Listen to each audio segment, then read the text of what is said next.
It's a bird. It's a plane. This is Jason J. Lewis, the voice of Superman on Justice League Action. This is Mark Wade, writer of Superman Birthright. And you're listening to the Krypton Report.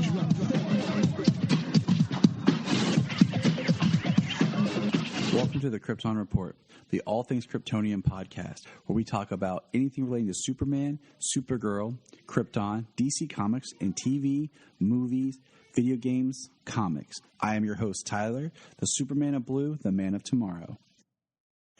Welcome to the Krypton Report. On today's episode is the long-awaited, amazing episode that everybody has been looking forward to. It's been a long time coming because of life, travel, distance. But today, James and I are joined by those amazing guys from The Last Sons, Connor and Ray. And we're going to talk All-Star Superman, the movie. So welcome, everybody. Hey. Hey, how you going, Tyler? How you going, James? Always fun to be here. Looking forward to this chat. It should be be good. Yeah, it's been a while since I've watched on my own. Yeah, I watched it back when we were going to record, and then I took detailed notes, and then, we've been trying to get together. I mean, you guys are in Australia. For any listeners who don't know and aren't picking up on the accents, just think maybe they're just Americans trying to be funny. No, we're not that funny. Yeah. I could try an American accent.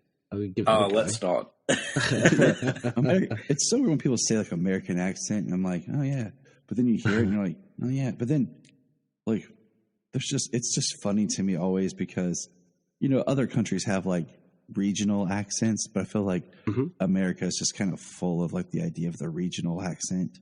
Because you have, like, the southerner or, like, the northern, like, New York, Boston, the deep south, and I'd say my favorite.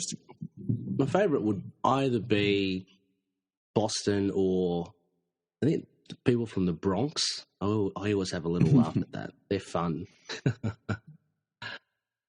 So it's like, oh, there's a variation in the quote unquote American accent. But yeah, All-Star Superman the movie. It's interesting because, like, you guys reviewed the book last year, was it? I can't keep track of time, to be honest. Yeah, we did it last year because COVID was hitting here, and we were both in lockdown, so we thought, let's do All-Star over the course of a couple of months, and I think we ended up totaling about 14 hours of talking about that book. So, and you guys did it as well, didn't you, the book? Yep, I haven't listened yet because I had spent so much time talking about the book and reading about the book that I'm not quite ready to jump into another analysis yet, but I will listen to it one day. That's fine. Yeah, we did it this year, and the idea is, we broke it up some, and we're talking about it, and then we're going to build up to doing this crossover. Yeah. Since you guys did the book, and we were doing the book. Yeah, it's such a interesting because, like, we won't go into any deep dives. If anybody wants our opinions on that, they can dive into our episodes. But I like it, but I'm not in love with it. It's like this great Superman story that so many people seem to worship at the altar of Superman. Like, it's the end all greatest Superman story there is. Yeah. And that's interesting. Because when I reread it, I literally think it's the greatest comic ever written. I think it's, the best the genre has to offer, and it's my second favorite book of all time. But before this, and even now, I don't think it should be regarded as the Superman Bible, as it were. I think because this is really a point in Superman history where he's older, he's wiser, and people expect everything to be like All-Star Superman, and it's just. I don't know. I think it's kind of like The Dark Knight Returns in a way. It's like a lot of writers try to emulate the feeling and stuff, and they don't pull it off, and it's kind of obnoxious as well. I don't know if that's what you were thinking too. No, I totally. It almost becomes one of those where so many people love it and hate other things because they're not this. Yes, you start to not like the source. Because you're tired of hearing about this or that should be. Yeah, I think you're absolutely right there, Tyler. I think because I kind of agree with both of you in the fact that it is a remarkable piece of comic book writing and storytelling, but I think it's unfair to for people to hold it up and expect that sort of stuff from other stories. Exactly, kind of what you're saying. It's its own thing, really. It's a very particular story in itself. So absolutely, for when you try to emulate it, I think that's obviously where you fall flat. But to try and live up to it and maybe replicate that, I don't think it's the way to go. But having said that, it's a fantastic story. I mean, yeah, take nothing away from it. But I can understand what you say, that you start to kind of get a little bitter towards it because people are holding it up so high, in such high regard, and they just refuse to really accept anything else. And I think that's a bit unfair. That's exactly what happened to me. I became jaded towards All-Star Superman until we reread it, and then I fell in love with it again. Because it's that good. But like, I was jaded towards it for a few years because people would always bring it up as to like, this comic sucks, this movie sucks because this is how you should do the character. And they post a picture of All-Star Superman, and I wanted to tear my hair out. So rolling your eyes, going, "Oh, here we go." It's the same effect with Superman the movie, except I don't think Superman the movie is as good. So I'm still kind of jaded towards that. But you know what's funny about Superman the movie, and I agree with what you're saying, is I really like it up until about the third act. And after I think right around the part where he puts the kryptonite around Superman and Superman's got to escape, I'm just kind of like, after this part, I'm not really as into it as I should be. And it's supposed to be the big climactic latter third act part, and I'm just not into it as much. I mean, I like how the final confrontation is him sort of preventing a natural disaster as an idea, but I agree. I mean, it's even earlier in the movie for me where I kind of lose it, I mean, I guess we should tell people we did Superman the movie together. Yeah, we did. Episode 10 of Last Sons of Krypton, and then we hopped over here to do part 2 of it, so you guys should go check that out. And I will be talking about it again soon. I'm at least it's been a little. Well, it actually has it because I rewatched it when Richard Donner died, and I didn't enjoy it. I watched Superman 2 when he died. Yeah, that was probably a better Richard Donner cut. I talked in my head about it, but because I didn't enjoy it, and now I'm on this podcast that a friend of mine is doing, a film podcast, and he's like, I kind of want to do horror or something, but he's like, no, you do Superman, let's do Superman. So we're doing Superman 1, 2, Returns, and Man of Steel. I'm like, okay, sure. And then I realized I have to watch Superman 1 again, and I've been putting it off. The others, I'm fine, but I've just, sorry, I said no tangents, and there we go.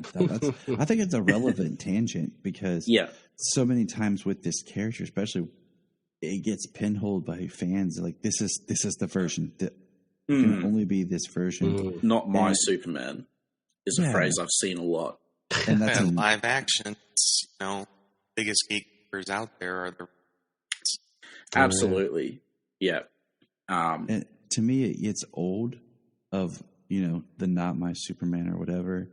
And also, I mean, we've talked about this before because a good friend of the show's who's been on a couple times, he's been reading comics chronologically, and he's talked about how at the time Superman the movie was made, it did not even reflect, the comics did not reflect the on-screen Superman. Absolutely. I mean, that movie was kind of like a high-budget version of the George Reeves show, if anything.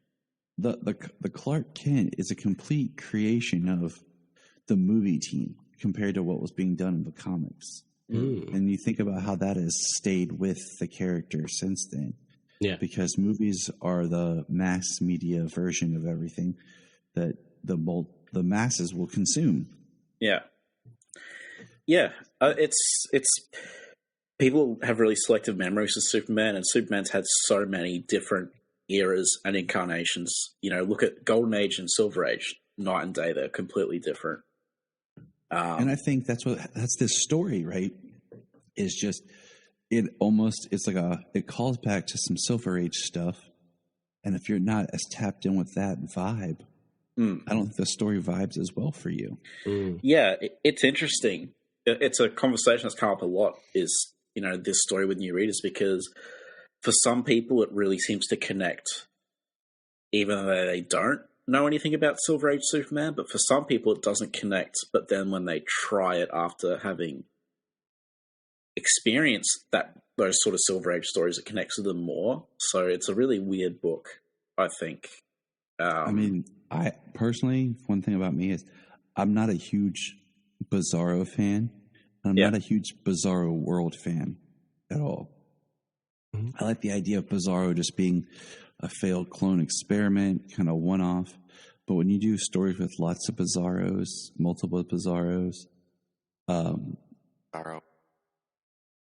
I don't want to read it. When we got this chapter. I just don't want to read it. I'm just no, I can't. It's funny because his brain just rejects it. Ray and I were like absolutely glowing about those Bizarro chapters. Yeah. I guess I really liked what those chapters represented, though. I can get behind the idea of what they represented. Like, I understand, but it's just, and this is, for all the people listening, this is how you talk about stuff and debate and communicate, even when you don't agree. Like, you just have fun and talk. Like, exactly. We don't all have to agree. Exactly. Yeah. Exactly. You have our own, Did you guys not find Batman getting shot by his parents funny? Because I thought that was the funniest thing ever. Yes, it was Bizarro Batman in a very dark way. Yes. Oh yeah, it was very dark humor. But so I'm gonna go around here and I'm gonna ask everybody real quick, just off the top of your head, answer we lost Ray quickly. Did we? I think so. Yeah, we did. Okay, so I'll just keep talking and hopefully he'll bounce back on. All right. This is what happens with the interwebs. We'll go Connor first. I'll say this. Which version do you prefer, movie or book? Just go. Of All-Star? Yep. Book times a million. Okay, James. Book. See, and now I would go book, but there are some things I liked in the movie, just thinking about the story. And I honestly don't know which one I would prefer. If I had to Tyler, you can only digest, so much of All-Star because of the Bizarro thing. And we'll get more into it. So Ray, are you back with us, buddy? I am. Yep. Sorry, my browser just carked it, but it's back. That's cool. That's what happened. As long as at least one of us is still going, we should be fine. Yes, exactly. Yeah. So Ray, which version of All-Star, just real quick, without diving too much detail, do you prefer book or movie? Book. Yeah. See, we're pretty well consensus, and reason why I ask is, one, just for curiosity, but two, I think that this should have been one of those films that they split into two movies. Interesting. This came out before The Dark Knight Returns, and I'm wondering if they learned their lesson with this. Yeah. We've had technically only really two stories split into two movies, being Long Halloween and Dark Knight Returns. And two they should have, being Superman Day and this. Well, yeah. Well, I mean, they redid Superman Doomsday, but they were still kind of distinctive stories. But this should have been split too, because I feel like for the people who love the book, the movie doesn't do it justice, and you lose certain elements that are explored in the book. And I think it's one they might need to come back around to and find a new spin or way in to redo it as two films. Yeah. It's funny because Ray and I had this conversation last night when we were recording. I'm like, hey, Ray, don't you think it should have been two parts? Because we watched it recently. Yeah. I was moaning that, they've done two parts since then, and I'm like, this really should have gone into two parts. So, yeah, I mean, the comic book just basically it just has a greater canvas, and if you were to come up to me and say, here's a whole pie, or do you want, half a pie? What will you have? Of course I'll get the whole pie. Yeah. So the comic book, it fills everything out. That's not to say that the TV, the animated feature is bad. It's good. It's impressive. I think it's pretty good, but it doesn't. It's very concise in the story it tells. Mm-hmm. Yeah, the bits that it takes. Yes, exactly. The artwork is great. I mean, doing an animated version of Frank Quietly's art, it works. Yes. So let's some quick background notes here. Came out in 2011. It's an hour and 16 minutes. It's directed by Sam Liu, who's done multiple of these DC films. The movie weren't an 8 minute. Yeah. It's voiced by James. Superman's voiced by James. Is it Denton? I believe is how you say it. Lois is Christina Hendricks. And the part that got me that I didn't realize it was written and adapted by Dwayne McDuffie shortly before he died. Yeah, that's cool. And that was the part that I was like, oh, wow. Wow. Like, so revisiting this film, having had more history with Dwayne McDuffie, I kind of kept that in my mind about like James just said, he did a good job of telling the story that they chose to tell from the source material. And for those listening, Dwayne McDuffie, prolific comic book writer, one of the founders of Milestone Comics. I've actually started on my DC Infinite rereading his original run of Icon. Nice. Okay. I found it. That's I found one it I've been wanting to check out myself as well.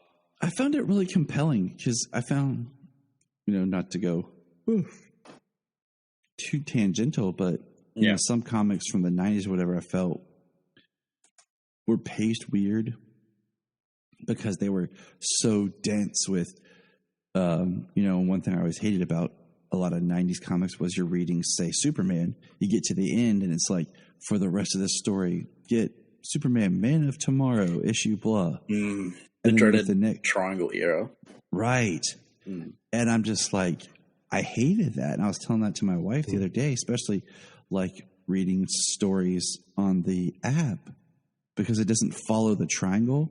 It just follows the book. So if you're, you get to the end of an issue of Superman and, the next issue is Superman, Man of Tomorrow, but the app links you to just the next issue of Superman. And I'm just like, I hate this. So it never felt like you were getting a full story, but reading Icon, I mean, I would get to the end and just keep going because it was just so well done. Nice. There's some people out there, God bless them, put the triangle era into a chronological read. Post-crisis. I would love that. Because, trying to read, like, go looking up on wikis and stuff, okay, exactly which issue is next it's a nightmare. Like, sure, it works for the time, but for posterity, Yeah, for sales and collections makes sense, but in the age of reading the digital comic, the app needs to step up their game. Yeah. So what do you think, first of all, of the voice acting of Superman? I loved it. I thought it was really good. I thought it was pretty solid as him. I know a fair few people have voiced Superman, so I'm not sure how he kind of gauges against all the others, but I had no problems with it. I think, in my opinion, I've done a podcast where and one day I got to talk to 2 Superman voice actors.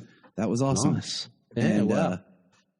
And, we did, and in between talking about the voices of Superman, and I think he did well. This is his one-off, and it's not on the ladder like bad side, but it's not in my top 5. So I think he did. Who's your favorite? Okay, so here's what I realized. Because I feel like when you say that, it always comes down to Tim Daly or George Newbern. Okay, yeah. And what I've realized is it's George Newbern because of the dialogue that George Newbern gets to deliver. Some of my favorite animated stuff has come from him voicing. Examples, the Superman and Shazam, the Return of Black Adam short. He has some great lines that I love. Yeah. He voices it for Superman versus the Elite, which is some great dialogue. And then, of course, he gets the Destroyer episode of Justice League Unlimited. And he gets the For the Man Who Has Everything episode, which are just some of the best lines in episodes of the character in animation. So he wins. That's where I've come to. Okay. I think... what do you reckon... Sorry, Connor. I was just going to say, like, I think this... I don't know if the other Superman voice actors could have done this version of Superman. And that's the other big point. Yeah. I feel like you have an actor who can voice Superman for the... Like, you get them... Kind of like, okay, back to The Dark Knight Returns. I think Peter Weller did a good job in that, but I would not want a Peter Weller for, like, Batman the Animated Series. Yeah. I would say... You look at Peter Weller and that there, but no, but it's fantastic. Justice. Yeah, Bruce Greenwood. If you didn't have Kevin Conroy and you were like, we need Batman, Bruce Greenwood is where I go. Yeah. So you reckon James Denton, right? He, I believe so. It was just a one-off, just because of his particular style of voicings. It was also, I think, just the way they were doing the movies at the time. They would just, bring in a cast, do this one movie, and that was it. Okay, yeah. Now I think we have sequels and multiple contract things. Yeah. So you don't see the one-offs as much, but you still get them. Okay. I guess I should put in a disclaimer here. When I watched this, because I've seen this movie a lot, I watched this. This was my second time watching it with the commentary with Bruce Timm and Grant Morrison. Oh, so nice. That's how I watched it for this podcast. And they did comment how Bruce Timm commented how like James Denton was like a really gentle sounding Superman, which is what he wanted. In fact, they had to sort of egg him on to be more aggressive in some scenes. Oh, wow. And I feel like when you do these kind of contained Elseworlds movie versions, you want to put a little bit of a staple mark on the character and on your voice acting of the character. So there's like that certain kind of idea, like this Superman for this movie should be this way. And then that's where you kind of find your actor. Yeah, well, I mean, Superman or experience is a much stronger what happened. So he really has like nothing to be afraid of, and he never really did prior to. He's like a Silver Age Superman, and Superman is like immensely powerful. Yeah, just the way people say anyways. But so I mean, just being gentle around everything. That's the only way he can be. Yeah. Otherwise, everybody's in trouble. Mm-hmm. The Grant Morrison was talking about that. He didn't deliberately mean to like sort of make it specifically Silver Age, but most of his inspiration was from the Silver and Bronze Age because, or the 50s and 60s, because apparently that was like the most popular Superman was. That's the most popular he's been was in those decades, and he thinks it's because all those stories deal with kind of what it means to sort of, well, not what it means to be human, but like they're all sort of human problems and stuff. Dealing, but like on the sort of grand scale, where like Superman will turn into a lion or something, but it always has like these emotional punchlines, as it were, instead of punching the bad guy, Right. And so I just thought I'd bring that up now because I might bring up.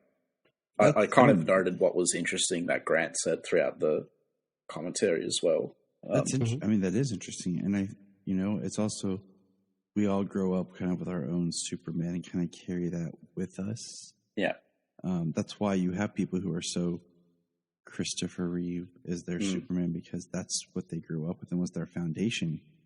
And then, you have a generation who George was the building of their foundation. So I just want to throw out that most of the comments that I have in this is going to be directed more towards the movie and not to the story as a whole, because we've already talked about the book, So, yeah, for sure. So what I have here is that the first, and I did some like timestamps, is like the first 9 minutes comes from the first book. And it's done very well of adapting almost straight the first book. Yeah. And then it's, minutes 10 through 19 is book 2. And then what it does is it skips to Lex's trial from book 5 and then makes its way kind of back towards book 3. And I just think it's interesting if you're watching the film and you're like looking at the book, how it changes the chronology and moves forward, but it still works. And then I put, just as I went on here, book 3 ends at 30 minutes and 19 seconds. Right. And think about, like we've already discussed, like it's only a 76-minute movie. Yeah. And it completely takes out book 4. Yeah. Yeah, book 4, book 6, book 7, book 8. Yep. Oh, wait, no, it keeps book 8.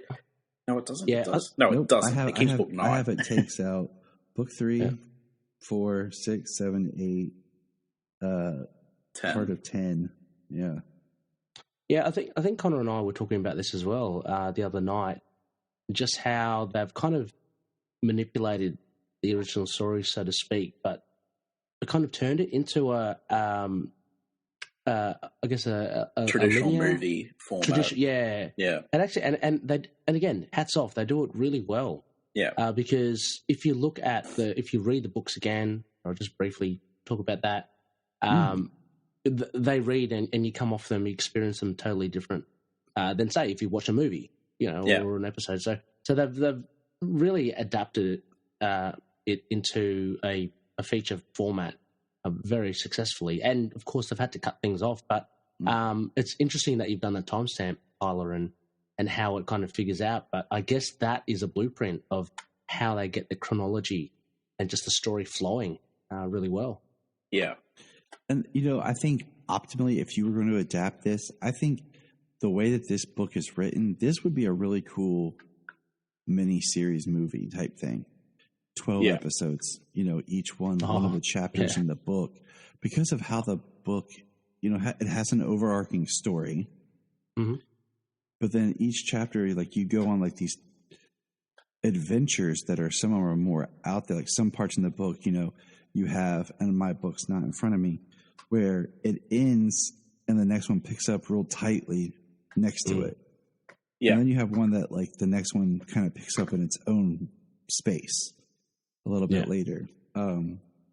Especially in the chapter where you get, where he makes the pocket universe. Yeah. And that gets really heavy meta in it. And that's, out of the film. So, let's see. I'm trying to get back to my notes here. But I do like what they've done. Like, it's definitely, it is very sci-fi and Elseworlds. Because, we have the whole Superman aura thing, the bioelectricity. Yeah. That was cool to see. It was. Yeah. I liked how the animation, tried to, it didn't just copy paste Quitely's art, because obviously you can't just take comic panel art and make it, move. But they kept, the principles and stuff that Quitely was going for, like the soft sort of more gentle character features and stuff of the characters, especially Superman. And, it's funny they did mention Ray, because I remember one of the only quibbles I had with the series was there was a lot of blank backgrounds. Oh, yeah. Remember how we talked about how empty some things looked? But they did actually talk about that. It was deliberate. Oh, really? Okay. Yeah, and then like Bruce Timm was like trying to adapt that into the movie as well, which is funny. So very interesting. Yeah, sorry, my notes are like half about the movie and half about the book because I was listening to it with the commentary, and Grant said some stuff about the book that wasn't in the interview I used for our coverage. So Banish him, Tyler. That's fine. No, that's fine because you're bringing light. Because in my notes as they go, it talks about how. All right, they're at this part from book 10, then they do this from book 11. Yeah. Then we pull, back to book 9 for the circus, Kent to the Daily Planet, and then, I have here, it talks about Bar L. There's like one quick mention thing. It says it skips to book 10. Superman pleads to Lex. Superman at the grave, like book 6, back to book 11. Yeah. And my one of my issues, this is kind of a book and movie thing, is like if it's Bar L, and this is what I hate when writers don't. Like, if it's L, why does it have a different symbol on their chest if they're supposed to be a member of the L family? Well, I mean, yeah, but that I don't think they really did that whole L symbol thing until the Reeve movie, right? I want to say yes. I want to say it didn't really make it the family because I think it was more. I think it was more of almost a Marlon Brando thing of like wanting, the S to be the the family crest that he could have one as well. Like I don't think I can't remember Kara's parents, but I don't think they had the same symbol as Jor-El. But I could be wrong.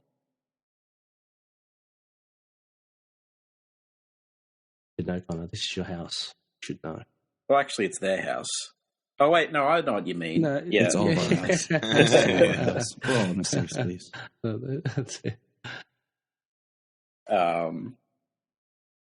Yeah, I guess, it's something I really thought about. While Tyler looks, so apparently Lois Don't Go in the Room was inspired by Bluebeard, which I think is pretty funny.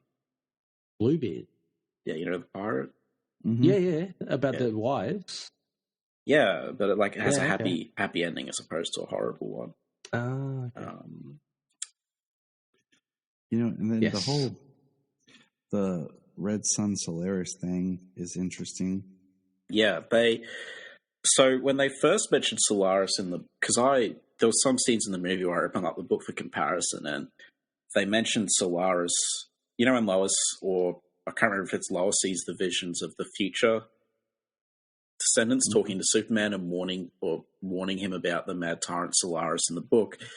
They warned them that in the movie it's the mad god Darkseid instead of Solaris. So Solaris gets no foreshadowing in the movie, which is why I think Superman kills him as opposed to the book where he doesn't, because Solaris has been set up to be established in the future. Okay. I'm not sure if that's why they killed Solaris, but it lines up that way. Another big thing about this one was they're pretty much like take out most all of Dr. Quantum story. Yeah. Like he's at the little bit at the beginning and then he's at the very end. Yeah. He has a very big part in the book. And that's it. Like his whole story for everything is gone. Yeah. Yeah. I mean, the little bits that we do get of him, though, I mean, were kind of good and very true to the book. And he looked he looked to me very Frank Quietly, very well done. So, yeah. Yeah. There was, I remember around this part they were talking about how Grant was saying, I hope people like movies like this again, and Bruce Timm is like, we showed Batman Under the Red Hood, and every time there was blood or violence, people would cheer. Oh, wow. It's like, I mean, I remember when Red Hood came out, it was a novelty that it was like M. Yeah. Oh. But for me, it's just surreal that like the violence is what's important when you're watching a movie like that. Like, is it that important that Batman's violent? Yeah. I could never understand that. Like, I mean, People- I get violence adding to it, but literally cheering for it is a bit weird to me. Yeah, I mean, we can go into the whole realm of, like, as well, people up in arms that something's not R-rated or not. Like, Oh, yeah. It's The whole like- Moon Knight thing. oh, yeah, but or anything, like, yeah, in general, that they feel, even Batman as well. Yeah. Could be. Sorry if that feels like derailing, but I'm literally No, going no, through my fine. notes in order. Oh, no. Sorry. No, Jeez. you're good. No, because I get it, because there is a recently I watched I was going through I guess it was a special feature or something. It was attached to Superman 4. It was an interview with Chris, and it was talking about his Superman, and it's a great interview because he talks about that one of the great characters about Superman is that he's a friend, and what that means to be a friend, what it means like in the culture of America, and what that puts on. And some people just look at that as like a weakness or a boringness to the story. Yeah. But you need that type of character, that type of story. So it shows the difference when you get to the Batman character that struggles with the violence and everything. And sometimes I just enjoy watching, like I understand what Grant's trying to say in his comment about the movie. But at the same time, I feel like with this one particular, there's stuff in it, like the Celestian that you were just talking about, that makes it feel a little disjointed. Like they're trying to do a great job of carving out this direct storyline from the source material, but even the source material is not always the most tight knit source story. There's things that you might miss on your first read that alludes to that you have to go back to. Yeah. So Yeah. Well, you talk about violence. Everybody likes to see a big superpower battle. Yeah. I mean, Superman exchanging blows with some giant creature or powerful being, and trying to maintain the collateral damage while also. But it's only those type of villains that push Superman to that level. Otherwise, tries to do other things by other means to stop. It's not cycle of violence. Yeah. Yeah, that was the thing, because I think Under the Red Hood's a good movie. mm-hmm. And it's like, if that was like the part people were cheering about, I'm like, but there's so much good stuff in this movie that's not the violence, Like, so I was like, it's, everything, I feel like just everything's better when it has meaning behind it. Yeah. Like when the violence is justified, which it was in Red Hood. But yeah, I mean, that story, like, I understand the violence in certain stories, but I don't need to cheer. I think the only time I ever cheer for violence is more of like when it's over the top, tongue in cheek. Like, it's supposed to be so like when you're like the movie Kick-Ass. Like, it's so over the top, and it's so much that you're just like, it's got a dark humor to it at the same time.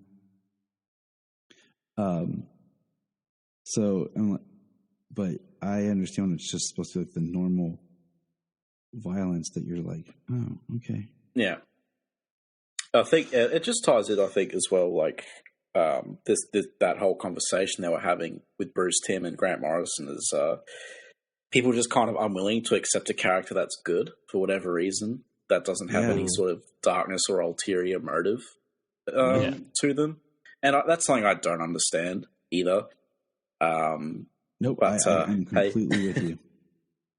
Yeah, I'm and 100% with you. Yeah, so And I was listening to a podcast and they were talking about, and I think I agree. I think they were talking about, the importance of not having the Kents die, having Ma and Pa live. is the fact that Superman doesn't have to be birthed from tragedy. Like, he doesn't have to become Superman because of a tragedy. He just does it because he has the ability to, and it's the right thing. I mean, the thing with when the Kents died earlier, though, it's not like that was an Uncle Ben moment. They just died naturally. Well, I mean, it's always how they kind of use it with Jonathan Kent. Was like it was the catalyst for him to go off into the world because, you have the great line in Superman the movie about all these powers and I couldn't even save him. Yeah. In the old, like Kirk Allen, George Reeves, and the comics, they just killed them off screen at the beginning. Like, and the Kents passed away, and he moved to the city. Yeah, that was it. So I get where that guy's coming from, but I don't necessarily agree. I don't think the Kents being alive or dead is a defining thing because it's not like Batman's parents getting shot down. It's again, like in the Silver Age, he was Superboy while they were alive, Yeah, it's so yeah. Well, I also think that Superman learned the same lesson about how to save everybody, no matter how powered they are, and it doesn't have to be about that. I mean, specifically in Man of Steel, his dad, respect Dad's decision and let him die, but that wasn't a catalyst to go on and become Superman. Yeah, I don't think it's ever been the catalyst, honestly, like outside of, Superman the movie. But even then he had to go on self-discovery before it sort of happened. Right. So, I'm sure some listeners who are familiar with, I have a real bone to pick with the Kents sometimes. But it's more, I think, like, I don't know. It's just such a weird... Yeah. It's like if the Kents aren't alive, people freak out. Right.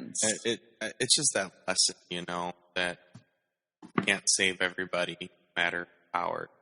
Yeah. I mean, some people just find it more impactful that way. They did it just fine in Lois and Clark. One of the first episodes there where Lex was testing him, and Brett can't be everywhere. You can't save everybody. And, he just has to learn that and talk to parents, but realize do can't. Yeah. I guess one thing with the Kents is I like them being alive just because it's different than every other superhero. Like now every superhero has like their parents murdered, killed, or at least one of them are dead. That just having a superhero like Superman who still has their parents, it just changes up the whole dynamic of everything. It does, but I think you could do that better with other heroes that are younger. For me, my personal taste is like, I don't know, for me, Superman's story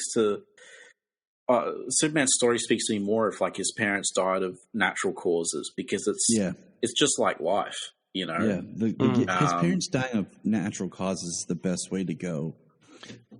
Just because that is like he's life.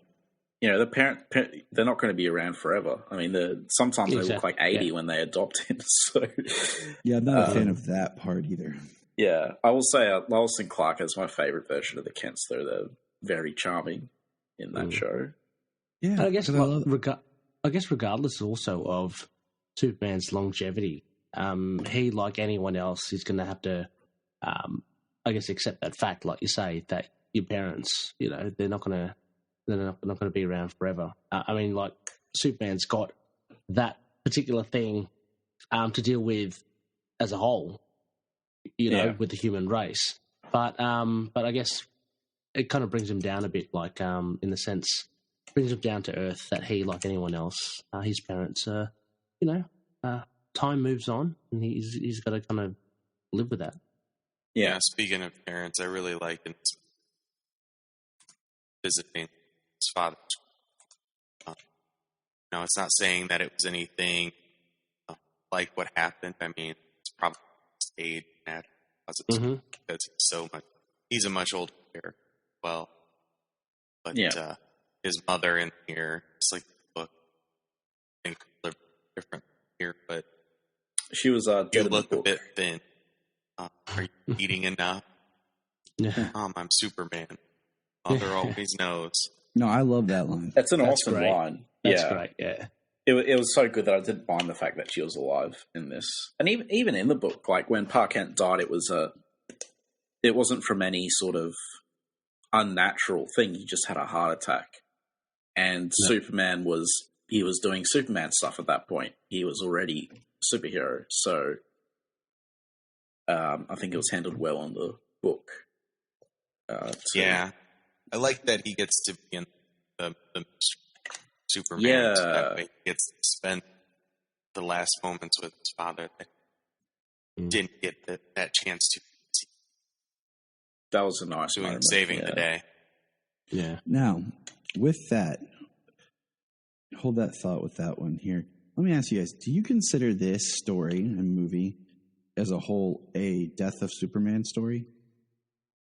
Oh, what do you mean? Well, James and I have talked about how it seems like so many times the only stories that people cling to like about Superman is when he dies. And I've always taken this as just another kind of Death of Superman story. But then I had someone point out to me that, I always kind of looked at it as at the end of the story, Superman's up in the sun. Lois talking about he's up in the sun fixing the sun. Yeah. And I always thought that was kind of more along the lines of her rationale, her thought process. But then, someone pointed out that there's another story that features a golden looking Superman. Yeah. And then at the beginning of the story, there's the golden Superman. That's actually the Superman that was in the sun back. And I was like, I don't know why I never thought of that or interpreted it that way. Yeah, Grant Morrison, 1 million. Yes. Yeah, that's it's funny because I remember when Ray and I covered this was one of the gaps as well. What was the exact sort of intention here? We know about DC 1 million, but that could be an Easter egg type, So it's is he dead? And Grant Morrison actually talks about it in the commentary, which I'm like, oh, cool. And Morrison says he pretty much wrote it as a death. He wrote it as Superman dies, essentially, but it's a mythic death. So, he has a mythical... That's how I always interpreted it, is this is just another death of Superman.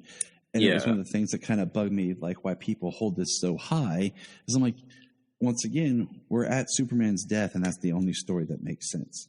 Yeah, it's death in quotations because again, in the book as well, I keep forgetting how to pronounce it, but it's what's that word, Ray? Apotheosis ascension. Oh, okay. Yeah. When someone becomes a higher being, a god, well, basically, it's a death in the sense that he'll stop being the Superman we know, and he'll ascend he goes to this. He'll ascend to a different kind of plane of existence. He returns as electric Superman. What? So sure, he's there fixing the sun, but he's fundamentally not going to be the same Superman that we've just read about, and not in a sinister way, but in just a sort of happens way. And again, one of the things he was going for with the ending is it's a mythic death in the sense that people will tell stories about the man fixing the sun and stuff, and he'll live on like that. And his legacy of heirs as well. He might come back eventually, he might not. But it's not how King Arthur's supposed to come back from Avalon, right? Yeah. Kind of like that. So it's interesting. There's heaps of ways you can look at it. Yeah, and to answer your question, Tyler, as well, I think to an extent I did see it like that, but do you guys remember the movie Powder? Do you ever watch that? Yeah, vaguely. It's been a long since I've seen it, but yeah. Okay, that's how I kind of... years. Yeah, that's how I kind of likened it to, about this guy, essentially it's exactly what you're saying. Yeah. In this movie, this guy is like an albino, but he's got these weird powers, and he does die, but he lives on in a different form, in energy. And it's kind of that's how I kind of see it with Superman here. Yeah, it's he's not dead. His energy is still around, but he's doing something. I mean, as we're talking, I can look at he went to the sun, became part of the sun, and then his light shines down on us. Yeah. Yeah. Yeah, sorry. I guess I didn't really answer your question, Tyler, about... No. I don't know. Fine. Like, it's it's a Death of Superman story, but that's like saying, the famous King Arthur legend, Morte Arthur. That's just like saying, oh, it's King Arthur's death story. There's so much more to it than just there's so much more to a death story. It's not just about Superman's death. It's about his life. It's about who he is.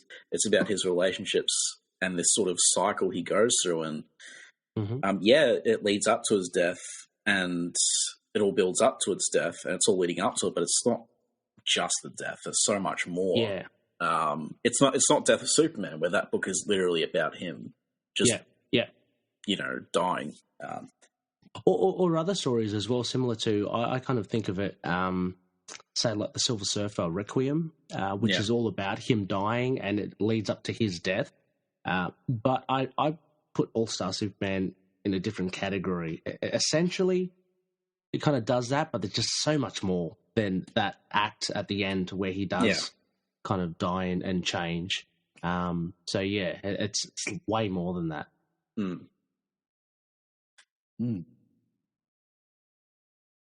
Dude, that is a good take. That's. I feel like this is definitely one of those stories. The more you read it, and especially if you read it, wait a couple years, go back to it, you get more out of it, and because you as a person grow and look at it differently. And I mean, Grant Morrison does write on a higher level of thinking sometimes, and I do think that sometimes it's too high. It takes us all a little bit of time to catch up. Well, he was probably too high. Right use of words, yeah. No, definitely. And like because reading that interview, there's so much thought put into like every page of this book, and there's something I never would have picked up on if I hadn't read that interview, like the weird Buddhism / Renaissance symbolism in like one of the pages or something. I'm like, I would never have picked up on that unless I had that specific knowledge, So it's it's definitely a book you can go back to, I think, and get new things out of, which is one of the reasons I love it. Because first time I read it, second time I read it, I got completely different things from it. The first time I read it, I took it as it was. I didn't sort of see the picture and the meaning behind it. Not that you have to. You can take it as it is, as the sort of story of Superman's adventures while he's dying. But the second time reading it, I started to notice the sort of cycle he was going for, and just like the way all the different seemingly unrelated parts like Bizarro were actually crucial to the main story, and reflecting, Superman's state of mind and what is actually happening. So again, we're talking about the book and not the movie, but No, it's fine because, the book is of the movie, and there's so much that gets cut out. And like, a lot of the Jimmy Olsen, with his whole thing about his whole arc is gone, and like he's pretty much a cameo now. Yeah. And I liked his little bit though. That was funny at the beginning with Steve Lombard. Yeah, you going undercover like something or something like that. He goes, no. Oh, that was funny. Yeah, it is funny, but I just thinking back on like Jimmy's whole journey it's massive in the book. It is, yeah. He gets a lot to do, yeah. And the one thing I really criticize in a way about All-Star Superman is I don't like the relationship between Clark and Lois in All-Star Superman. It's an interesting talking point, that's for sure. She's not quite. There's a few things. We won't go down the rabbit hole, but it's much like I don't think Margot Kidder is a great Lois Lane in the sense that her and Clark's relationship is horrible in the movies. Yeah. So I'll argue that anybody can message me and we can talk about that. But that whole relationship in the films is horrible. My thought is this: with All-Star Superman the movie, is it a well enough done that you feel that it's well enough. It's done well enough that you can say this is the movie of the book, or is you're like, this is a take off the book. Like if you're talking with someone and they're reading the book and they find out they're a movie, how would you kind of suggest or talk to them about it? Like the movie's something of its own, because I always hate that. Like, oh well, the movie's its own thing and the book's its own thing. I'm not always a huge fan of that idea because sometimes I want to see the book brought to life. Yep. Or in animation or whatever. So how would you approach somebody with the movie compared to the book? Connor, you go first, then we'll do Ray, and then James. So is this someone who hasn't seen the movie or read the book? Or? Right. They're coming to the property new. Yeah, I would say read the book. I would say the movie does it's impressive how it manages to make a movie out of the book, but it's really the Diet Coke version of the book. And for me, it cuts out stuff that's absolutely crucial. Like everything in the book for me is crucial. It all fits together in one big picture, and the movie just doesn't have that. And I think it can feel a bit disjointed. It's like, I don't know. It's for me, it's just no real comparison. I think, as I said, I think the book is a masterpiece, and the movie's just good. That's the sort of difference. So, that's my answer. How would you do, Ray? Yeah, it's interesting. I might go about it differently than Connor's. I would say, I would suggest to someone to actually watch it first, because it's a fine feature. It's really enjoyable. It does its thing, but then go and read the book because you're going to get so much more out of it. And then they might go back and rewatch the feature. You know what I mean? I feel it would be, and again, I don't want to sound as if I'm disparaging the feature because, again, I really enjoyed it. But I think if anyone that reads a book first and then watches the feature, I think you do get a little bit disappointed at the feature because it's not as well done as the book. So my mentality is, watch it first and be wowed by it, and then go read the book and then be even more wowed by that. Plus, the feature has gorgeous music as well. It does. Oh, yeah, it does. Yeah, so, I think they're both, and unfortunately, Tyler, I think they're both one in its own thing. Unfortunately, it is an adaptation of the book, but I think that you'll probably get different levels of enjoyment or different kinds of enjoyment from watching it and or from reading the book. All right, James? So if you've never seen it, just like I agree with Ray there. So when I saw it first, I got anime, then I bought the trade and I read the thing. So it is a good movie. It tells a concise story, and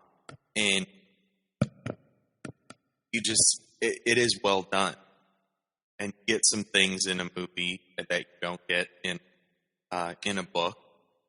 So they each add a little bit to it. But then, I'd say if you haven't done it before, the movie's only going to take 75 minutes of time. Mm-hmm.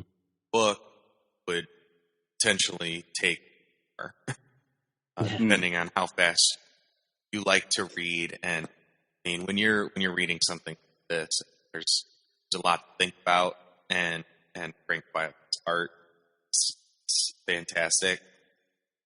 So there's a lot to take in. But like I said, like me, I watched it first, and I enjoyed it. Definitely got to want to pick up the trade and the story. I think that it would, enjoy the movie.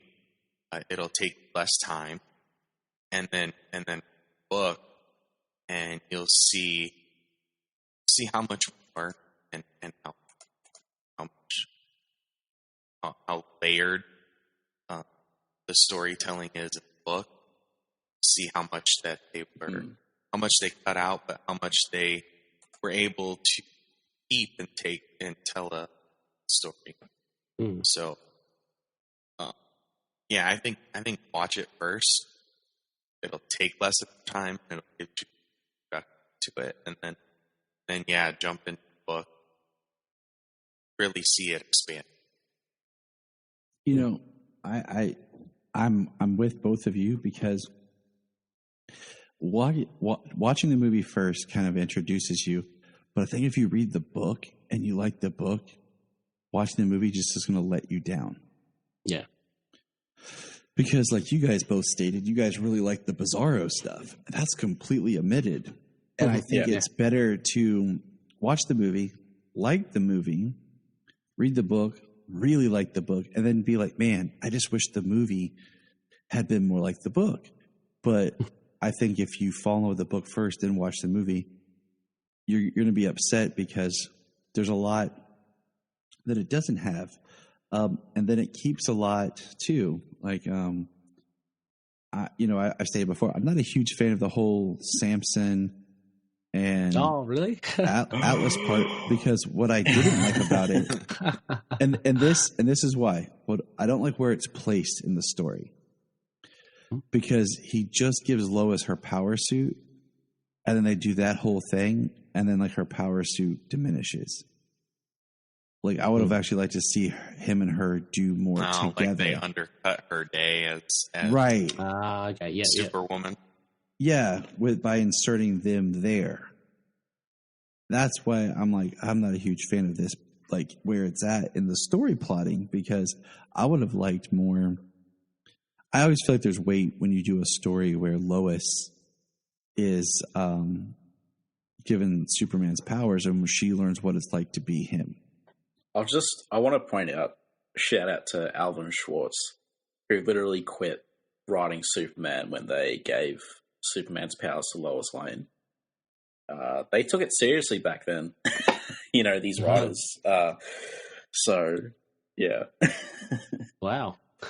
You talk about like the stuff cut out, Bizarro thing, stuff like that.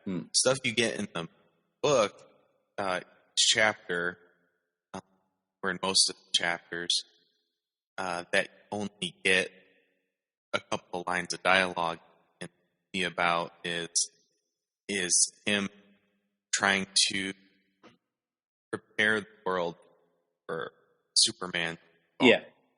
And they only bring that up a couple of times. Dialogue. But in the book, in each chapter, like Bizarro chapters, he passes off a lot of information and helps people. Like the Bizarro guy who's like normal Bizarro. Zabaro? He's like Bizarro. Yeah. Zabaro, yeah. Yeah. And you get him helping people and improving people's lives more in the book than you do them. But you just get a couple of dialogue referencing that idea in comparing the world. It's that.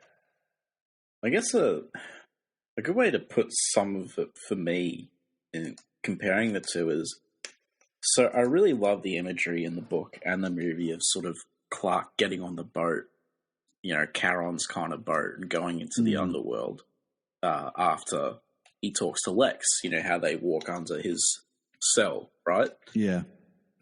And I really love that imagery. And in the book, it then goes,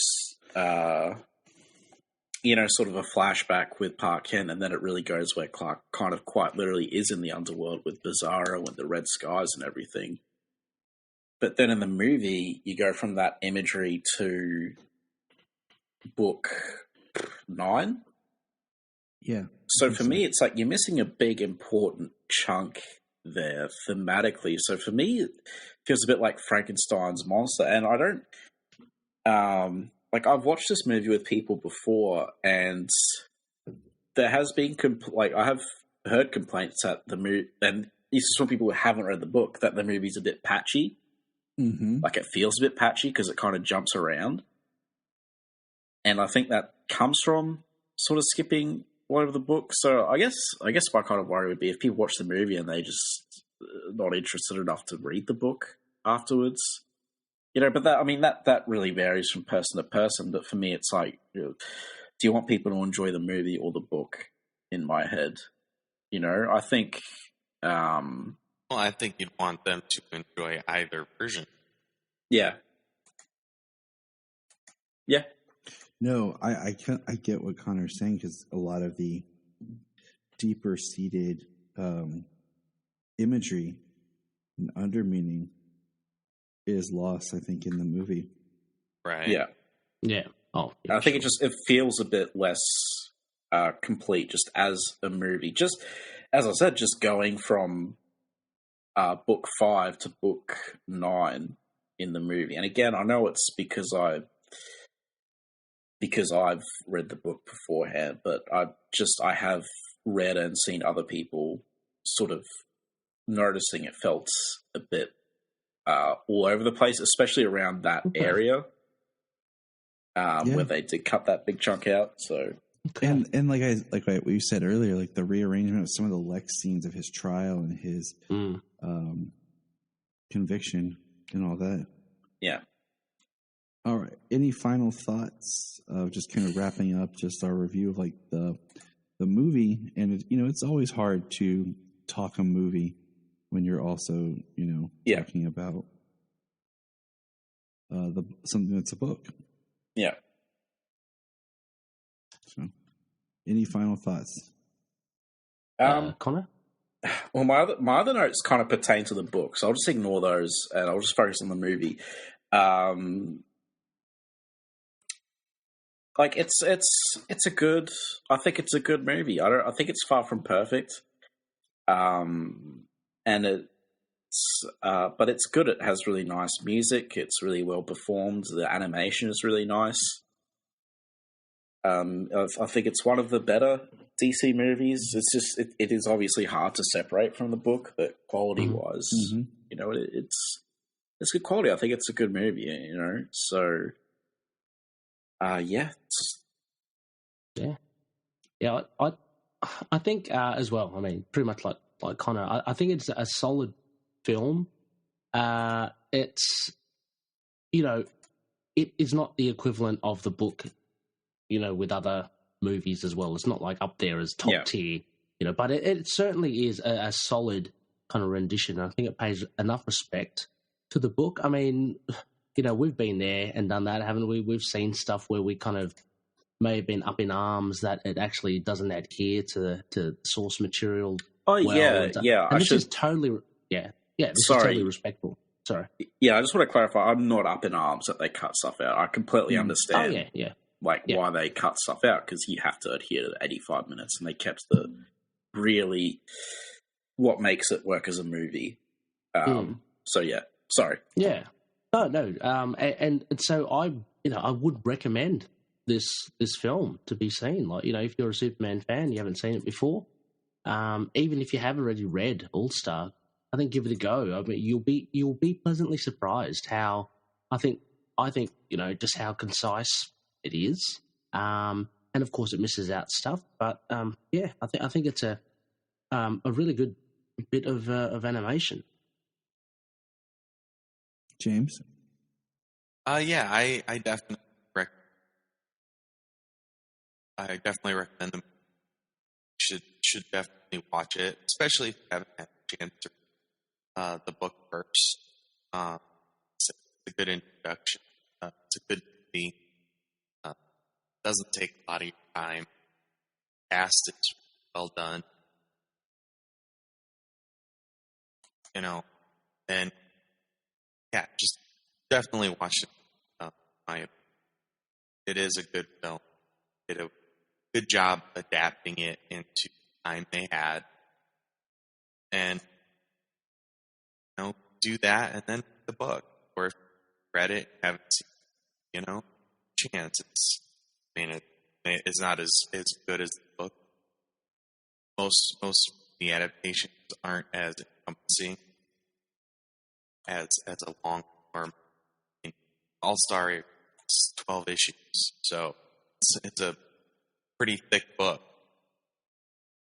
there's a lot you can tell, and a lot that they shoved in visually in 76. So yeah, check it out. Yeah. And I agree. I think you should definitely check it out. Watch it, then read the books. I think it'll enrich the book. It'll enrich it by just expanding upon the world you're introduced with the characters. And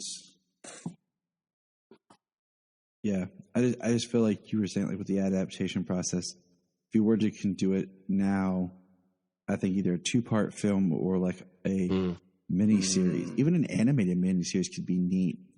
That would be they could nail like it, streaming services. That's their thing, is like making something that's kind of different and special. So that would be pretty awesome to see books done in long books like it's done on streaming. Yeah, like they just did the Long Halloween. If they would have done that in a 12, 13 episode animated miniseries,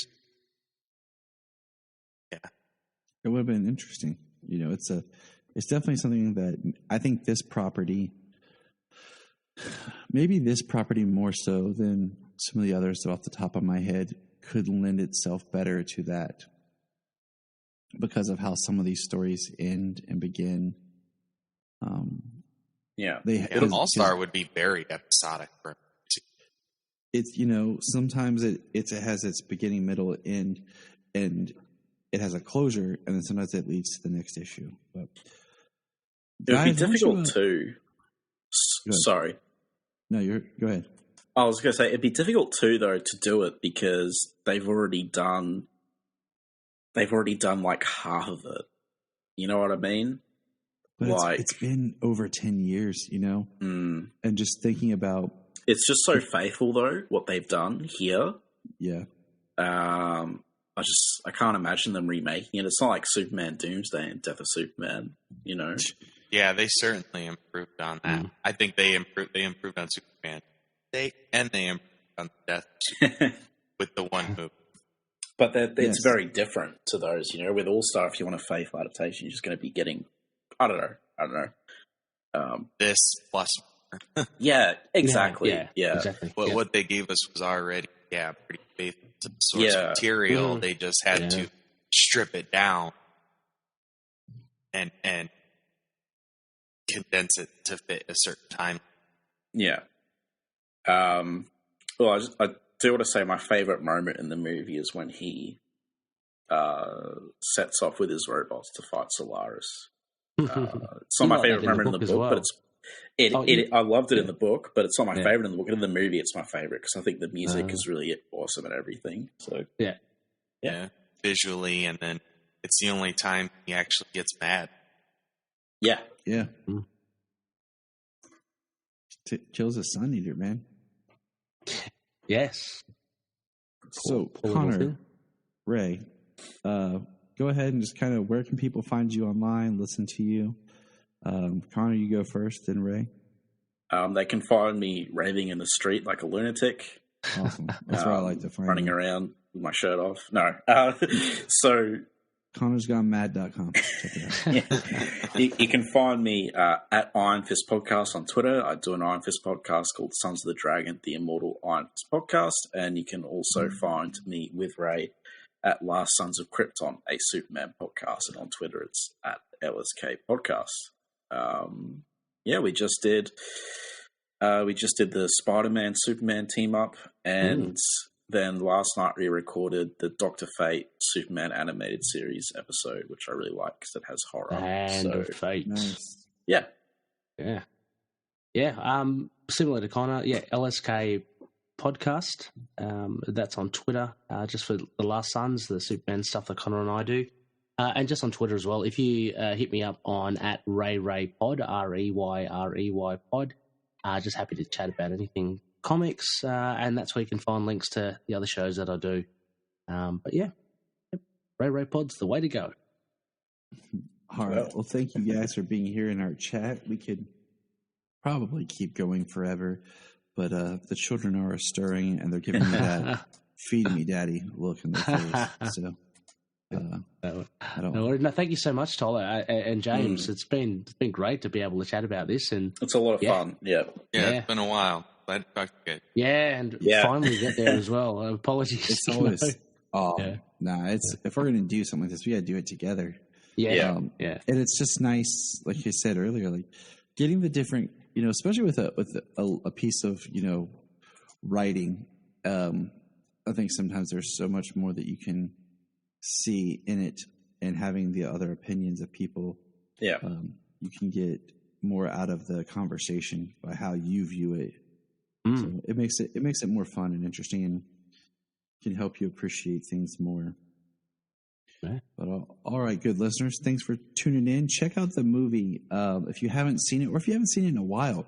Go back and watch it again. Go back and reread the book, and just see what your opinions of it have changed. Totally. The more I've read it, the more I like it. It's a brilliant read. Yeah. And I appreciate things more and more, especially with just learning more of the history stuff that he tries to weave in there. So it's definitely something that it'll stand the test of time. I still agree that it's not the greatest Superman story ever written. I'm not sure what is, but I was about to ask that, but then I realized that could be like a whole conversation as well. So. Yeah, it's just, when people say, like, what's the best stories to read? And it's like, this is always like the top recommendation. And to me, this is not what I would recommend somebody to read, just like the best Superman story. I think it's the best Superman story, but it wouldn't be on the top of my recommendation list. That makes sense. Yeah. Yeah. For the man who has everything, though, that's a different story. And that's one we're going to get into later this year. Ooh, very nice.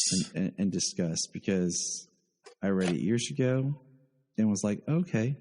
And then I reread it recently and I was like, all right, I'm getting more out of this. So James and I are going to tackle that, I think, in December. It's so good. Awesome. Yeah. Kind of see where that goes. And that would be one that would be a very interesting like one-off movie to do.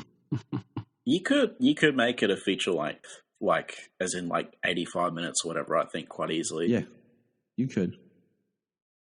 I want to see more of Mongol's mind in that movie. Yeah, the spin-off about Mongols for the Mongol who has everything. Right. Yeah. Sitting on his throne. Just to show, yeah. Like Superman has this really complicated sort of dream about what he wants, and Mongol's just like, I've killed everyone. Exactly. Standing on a bed of skull. Yeah.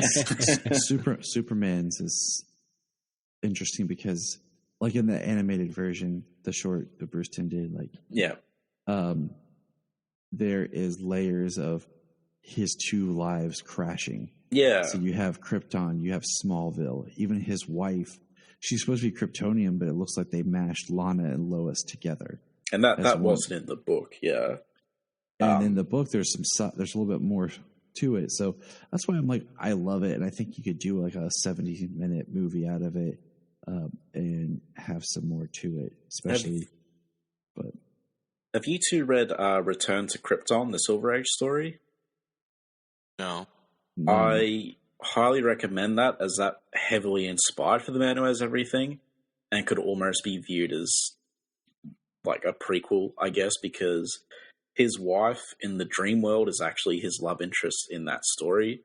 Okay. So it actually adds more for The Man Who Has Everything. So I can send you guys a link on Facebook if you want. Yeah, because I'm about to do a kind of read on some Superman stuff, chronology. Yeah. Fun read through. Yeah. To kind of help fill in some of the gaps of just Silver Age, Bronze Age, because sometimes I dread the Diamond Era, but yeah, we'll get there. Well, let's get out of here and save the day, fellas. All right. Alrighty. Look up in the sky.